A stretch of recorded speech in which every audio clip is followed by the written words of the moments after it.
My name's Aaron, welcome back to my channel. How are you? I'm fantastic and doing really well. And today I am re-reviewing Tom Ford Noir Extreme. £89 for 50ml and £123 for 100ml. The notes are mandarin, neroli, saffron, nutmeg, cardamom. Heart notes are rose, jasmine, orange blossom. The base notes are woods, amber, sandalwood and vanilla, and it says reveals a new dimension for the noir man, an amber drenched woody oriental fragrance with tantalizing and delectable hearts. Noir Extreme captures the aspect of the man that relishes in something and dares to be extraordinary. Fantastic. Do we have our bottles of Tom Ford Noir Extreme? Are we engaged with our high self? Let's get testing. So first off, it says amber, and amber is the fossilized tree sap, and I've never smelt it, but generally ambers are made up of sort of like wood molecules and ambery raw materials, and amber raw materials are things like ambroxan. Isu super is an ambery wood raw material. Absolute would have cashmere in, and I can't imagine it not actually. And then you would have wood, amber. So first off, this is a fantastic gourmand, and a gourmand fragrance is a sort of a food-esque type fragrance. This is an oriental, and orientals are my most favorite fragrances. I don't know what's not to like. Personally, I think this is fantastic and very, very likable. This has been handled so well, and this is Tom Ford at its finest. So this is utilizing some of my most favorite raw materials, and the base is absolutely Isu Super. I'd be amazed if it wasn't. And Isu Super is a brilliant raw material to base modern perfumery on. It can be moved into a amber feel, a wood feel and a floral feel. You can utilize it really good. It's sort of like it's the stage where everything sits upon.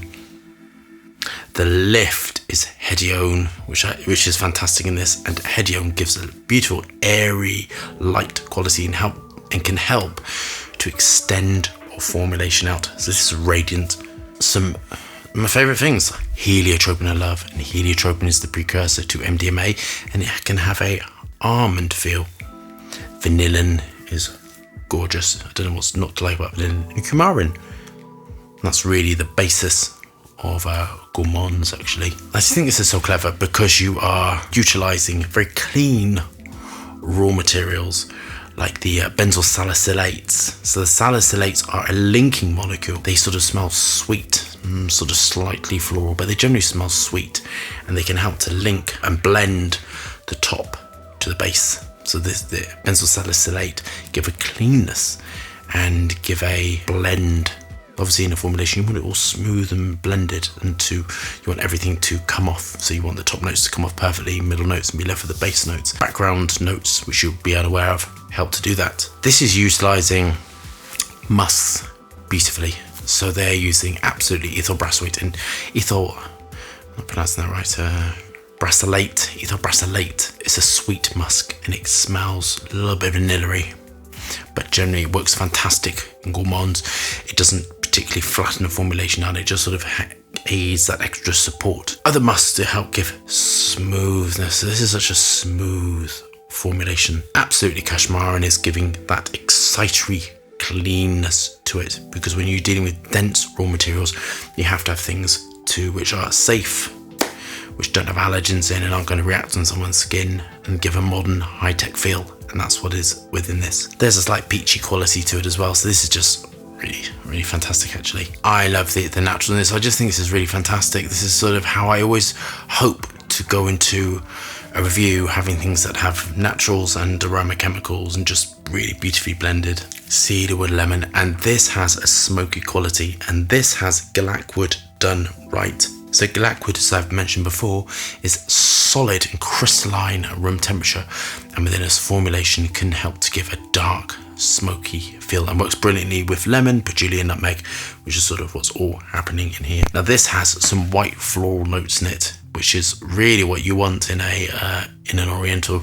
You want the right amount of ambers, You want the right amount of woods. You want the right amount of sort of the gourmand notes, which is the vanilla and the coumarin. You can also use things like the aldehydes. The C18, C14 are just fantastic. Peach and coconut, and they help to smooth out a formulation. And this is smooth. But then you also have the Magif raw materials, and Magif or Lily of the Valley help to further smooth and give the feeling of cleanness.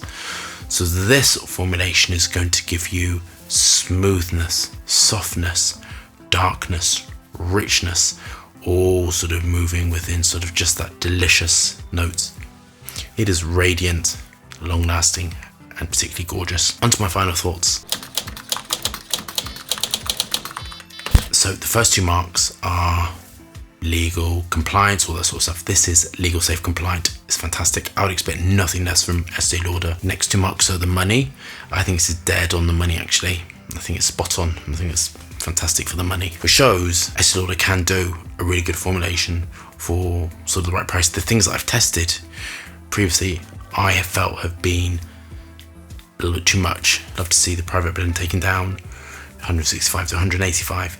But this, I think, is a really good, hard-working fragrance. This is just fabulously long-lasting and really well built. So you're going to get projection, long-lasting interest. This does not go off. This does not turn into some sort of nightmare on the skin. And the last 4 months of weather, I like it. I love this. I think it is fantastic. Just really worth the money, actually. My only criticism is I personally don't like a hydroxycitronellal in a formulation. It's something which I'm not particularly drawn to. And hydroxycitronellal can increase that sort of like Lily of the Valley feel. And for me, that potentially spoils that sort of like finish to this. The iron-ons have been done really perfectly as well. So this, I'm going to mark a 9.5 out of 10. And the half mark coming off is just purely because I don't like hydroxycitronellal. But I think it's excellent for the money. I think it's long-lasting. I think it's dark, interesting, very, very sexy, smooth. It's quite a bad boy fragrance. I think it's gorgeous. I really recommend it to you. So if you love that review, thumbs up and subscribe for more fascinating, interesting content. Lots of moving hands, lots of fragrance reviews. Hope you're staying safe and well, and I'll see you soon.